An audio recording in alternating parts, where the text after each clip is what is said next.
Merci, monsieur le député. La parole est à monsieur Jean-Louis Masson pour le groupe Les Républicains pour 10 minutes, monsieur le député.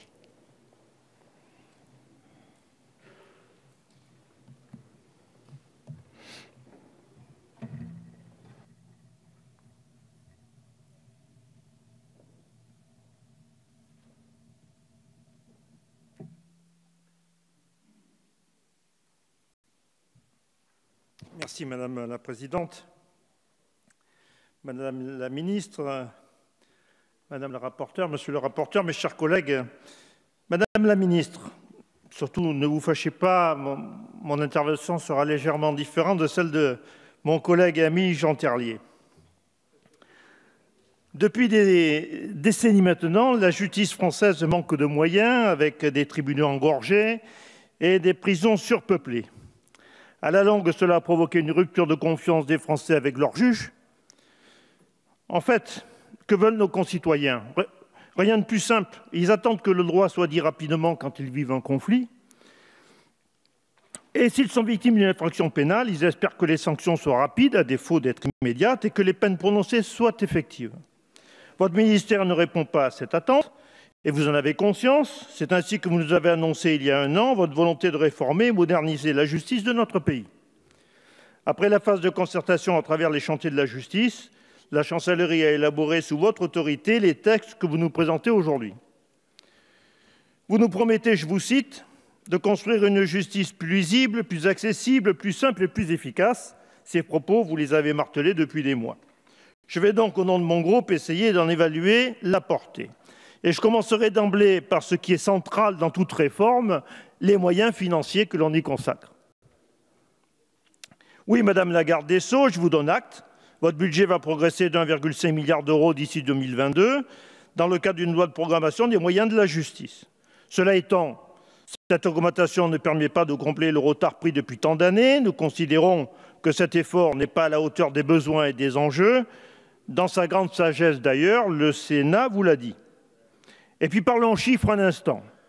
Le budget de la justice a été abondé de 260 millions en 2018, 300 millions prévus pour 2019, soit 560 millions sur 2 ans. On pourrait s'en réjouir.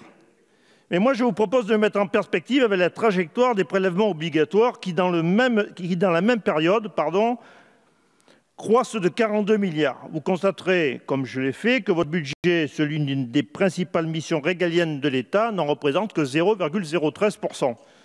Pour que vous compreniez bien, je dis que ce seraient 2 années 2018-2019. Le budget de la justice pèse guère plus de 0,01% de l'augmentation de l'effort fiscal supplémentaire que vous avez demandé aux Français. Sur les réformes elles-mêmes, les services pénitentiaires, la surpopulation carcérale est un fléau dont on ne se défait pas. Il y aurait tant à dire sur ce sujet, je résumerai en précisant que cette surpopulation altère les conditions de réinsertion des détenus et pèse sur les conditions de travail des personnels pénitentiaires. Alors que le candidat Macron s'est engagé sur la création de 15 000 places dans le quinquennat, le texte n'en prévoit que 7 000 d'ici 2022. Dois-je préciser que le plan de construction des établissements, au moment où nous parlons, n'est pas finalisé? Si l'on intègre le délai nécessaire à son aboutissement, celui des procédures administratives et des constructions elles-mêmes, vous comme moi savons très bien que cet objectif de 7 000 places en 2022 est inatteignable. La réorganisation de la justice civile. Le projet de loi prévoit la fusion administrative du tribunal d'instance et du tribunal de grande instance pour en faire un tribunal judiciaire. Certes, vous n'avez cessé de répéter que cette fusion n'entraînera pas de fermeture de tribunal, mais alors je dirais à quoi sert cette réforme? Vous le savez, nous avons 2 craintes. D'une part, celle de voir nombre de petits contentieux passer à la trappe, noyés au sein des tribunaux judiciaires. D'autre part, celle d'imaginer que cette fusion n'est qu'une étape, la prochaine étant bien sûr, nous avons déjà commencé à en discuter, étant bien sûr la suppression de tout ou partie de ces 300 tribunaux de proximité. Vous allez encore nous certifier que vous n'en avez pas l'intention. Je crois en votre bonne foi, mais ouvrez les yeux, Madame la Ministre, il y a sur ce sujet un déterminisme qui nous échappe. Sur la procédure civile, nous avons plusieurs observations. Sur la numérisation, La saisine se fera obligatoirement en ligne. Ce sera la fin de l'accès normal du justiciable à son juge. De plus, comment une décision de justice rendue par le numérique, c'est-à-dire déshumanisée, peut-elle être vraiment équitable? Nous avons le sentiment que la numérisation éloigne les citoyens d'une justice humaine. La médiation préalable. Notre groupe s'étonne d'une forme de privatisation de la justice. En effet, ce sont des sociétés privées qui interviendraient au stade de la médiation. Nous ne sommes pas sûrs que les plus fragiles des justiciables soient défendus dans ces conditions avec équité. La présence d'un avocat, l'article 4 de la loi ordinaire étant le périmètre du contentieux pour lesquels la représentation par un avocat est obligatoire, contentieux technique, contentieux des bureaux ruraux, contentieux de l'expropriation, contentieux douanier. Cette obligation nous semble être une mauvaise conséquence de la fusion des TI avec les TGI. Et par ailleurs, elle aura des implications en matière d'aide juridictionnelle. Simplification du divorce. Le projet de loi prévoit la suppression de l'audience de conciliation dans la procédure du divorce contentieux. Nous vous confirmons ce que nous avons dit en commission des lois. Nous pensons que cela peut favoriser une logique d'affrontement entre les parties et partant entraîner une augmentation du nombre de divorces pour faute. Sur la procédure pénale, les mesures de simplification. Nous sommes favorables aux mesures susceptibles de favoriser le travail des enquêteurs, à savoir simplifier et étendre l'enquête de flagrant délit, simplifier les procédures de dépistage des conducteurs en matière d'alcoolémie ou d'usage de stupéfiants, étendre les pouvoirs des APJ, mettre en place l'habilitation unique d'OPJ, simplifier les réquisitions en matière d'enquête préliminaire notamment. Sur le parquet national antiterroriste, les risques dans ce domaine rendent nécessaire, nous semble-t-il, la création de ce parquet spécialisé. Sur les peines, nous avons quelques propositions. 1. Le périmètre d'application de l'amende forfaitaire pourrait être étendu à d'autres délits. 2.